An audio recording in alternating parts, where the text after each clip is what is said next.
Masmavi 3 Mutfakta'ya hoş geldiniz. Sevgili arkadaşlarım, bayağı bir zaman geçti ama tekrar tariflerimle sizlerle olmaktan çok mutluyum.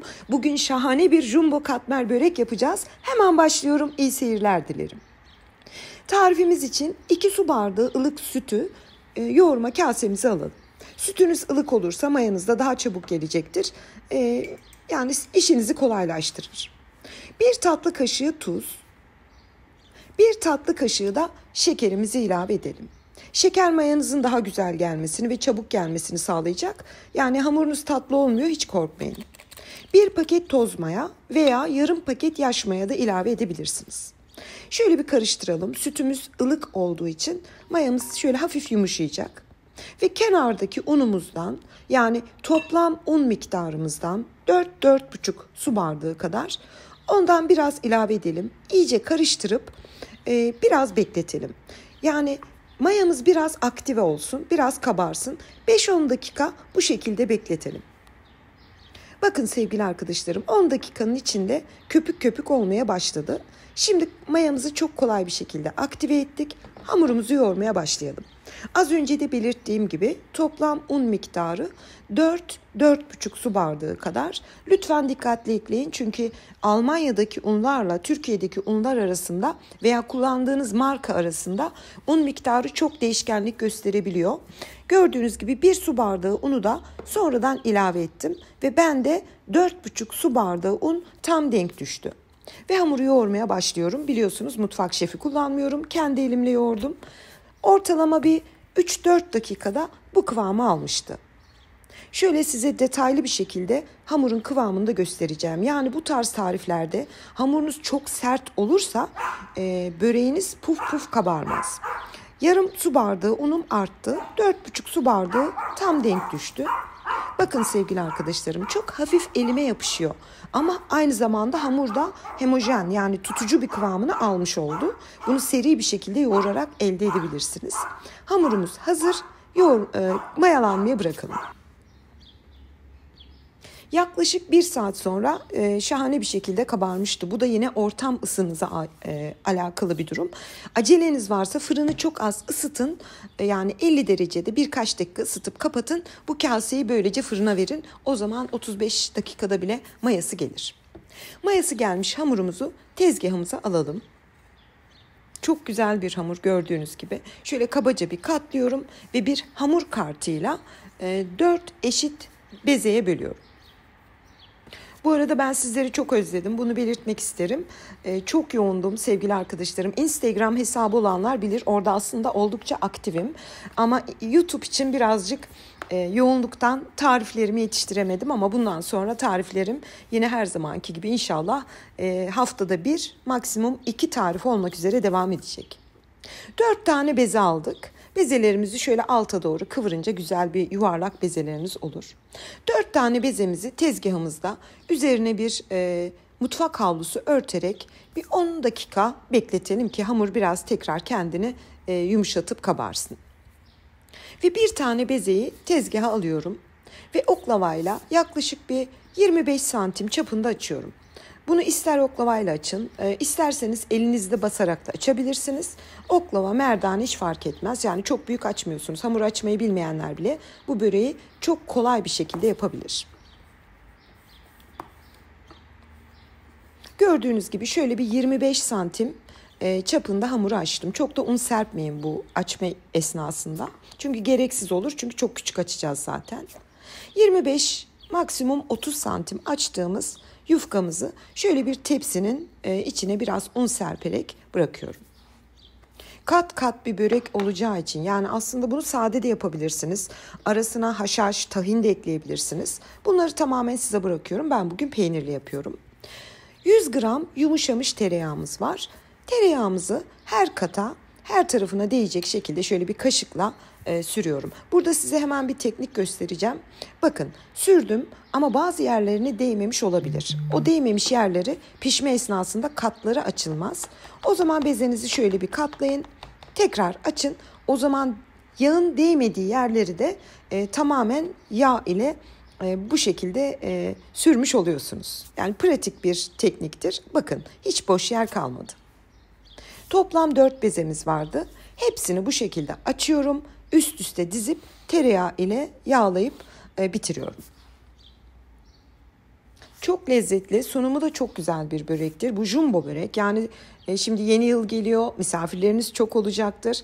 Bunu yapıp bu şekilde masaya servis etmeniz bile o alışagelmiş sunumların çok dışında ve çok şahane görünüyor. Lezzeti zaten tereyağı düşünün. Tereyağın geldiği bir yer kötü olma şansı yok.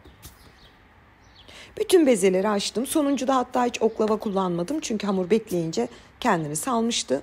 Onu da böyle üzerine sağından solundan sündürerek yerleştirdim. Yani bu işlemi baştan da yapabilirsiniz. Hiç oklava kullanmadan. Ve tabağımızda bulunan son tereyağını da güzelce her tarafına sürüyorum. Burada bir hamur kartından yardım aldım. Çok hoşuma gitti. Size de tavsiye ederim, hamur kartıyla çok daha güzel sürüldü. Ben de tarifleri yaparken bazı fikirler yapma esnasında çıkıyor. Bu da onlardan birisi. Şimdi sevgili arkadaşlarım 4 bezemizin her katını yağladık, bitirdik.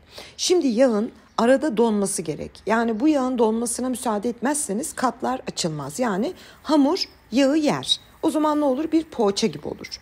Bunun üzerini temiz bir poşetle kapatalım. Buzdolabında şöyle bir 25-30 dakika bekletelim ki yağ tamamen donsun. Veya buzlukta bir 15 dakika yeterli.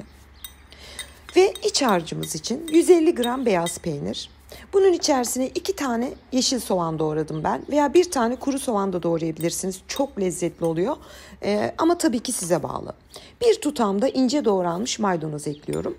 Hepsini güzelce karıştıralım. İç harcımız hazır. Tabii bunu kıymalı, haşhaşlı, her türlü mercimekli, pırasalı her türlü yapabilirsiniz. 25 dakikanın sonunda o yağların hepsinin şöyle bir kontrol edin. Tamamen donmuştu. Şimdi hazırlamış olduğumuz bu katmer böreğimizin 4 katını tezgaha çok az un serperek alalım.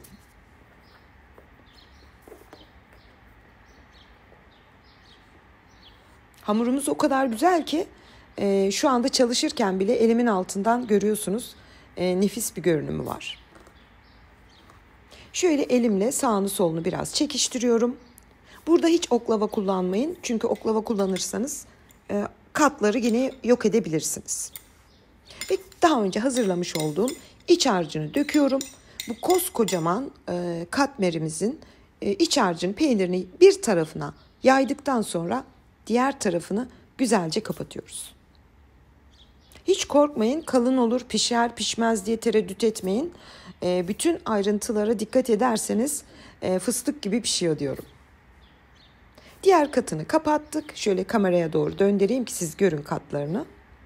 Kenarlarını da elimle bu şekilde basarak iyice dikiş diyoruz biz ona, kapatıyoruz.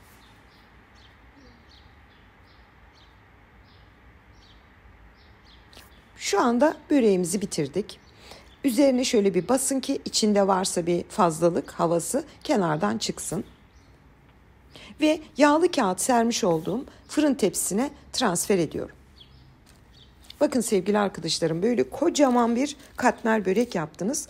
Yani klasik alışılagelmiş tariflerin çok dışında, görünümü de sunumu da. İnşallah yaptığınızda yorumlarınızı bekliyorum. Sizin de çok hoşuna gider. Böreğimizi tepsiye aldıktan sonra şöyle bir 20 dakika bekletelim ki tepside biraz kabarsın. Daha sonra yüzeyine bolca süt sürelim. Yani her tarafına sürün. Süt her tarafa akabilir, hiç sorun yok. Ve çörek otu, susam serperek bitiriyoruz. Tepsi mayası önemlidir sevgili arkadaşlarım. Yani tepsiye bıraktığınızda bir 20 dakika bekletin. Börek tekrar kabarsın. Buzdolabından çıkardığımız için şöyle bir kabarsın. Sütünü sürün. Çörek otu ve susamını serpip şimdi böreğimiz fırına gitmek için hazır. Önceden ısınmış alt üst ayar 190 derece fırında 35-40 dakika pişmeye bıraktık ve en sevdiğimiz fırın çekimi yapıyorum sizler için. Böyle bir pişme olamaz. Bakın sevgili arkadaşlarım, o katlar nasıl tane tane yukarı kalktı. Böyle mis gibi de kokuyor tabii. Çünkü peynirin içine soğan ekledik. Soğan mucizevi bir lezzet katıyor bence. Mutlaka denemenizi tavsiye ederim. Şöyle bir tel aldım. Biraz soğuduktan sonra büyük bir zevkle sunum için hazırladım. Ve size şöyle bir yakın yakın göstermek istiyorum.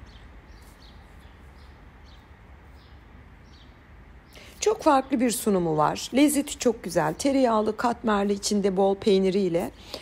Çok güzel bir tariftir. Hemen şöyle gösterdim ve büyük bir zevkle kesip doku testine geçiyorum.